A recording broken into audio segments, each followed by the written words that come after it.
How to use 30 minutes to stop worrying. Worry can derail an entire day if you let it. But did you know you had the power to stop it in just 30 minutes of your time, freeing up the rest of your day to really live your life? The answer is more straightforward than you think.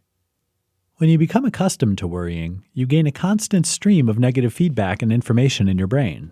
It's like leaving the TV on to a channel designed to inform you of every worst-case scenario, only personalized to make all those dire predictions all about you. Doesn't sound like much fun, does it?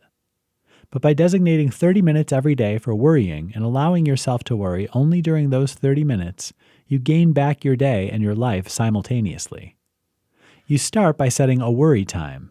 Once you have this half hour firmly in place, put it on your calendar if you need to, you can start kicking every worrying thought to the curb.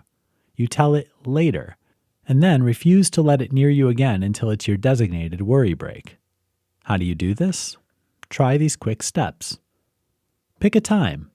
Grab a half hour when you're not going to be busy.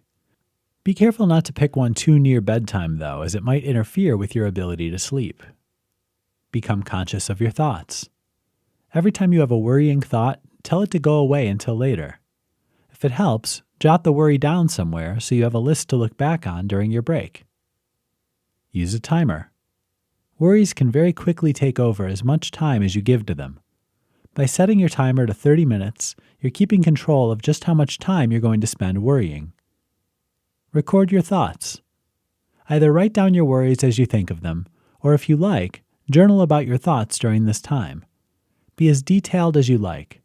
This might also be an excellent time to examine your worries, to figure out if there's a recurring pattern or theme.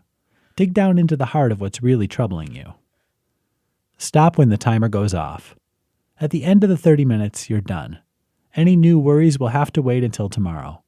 Close the journal, throw away the paper, do what you need to close off worrying for the day. Repeat. Do every one of these steps every single day for at least 2 weeks. Why? Because it takes time to form a habit, which is what you're really trying to do here. In the end, you'll be amazed at how much freer you feel when you realize you don't have to worry all day long. You'll sleep better at night and be much more productive during the day. Not bad for an investment of only half an hour.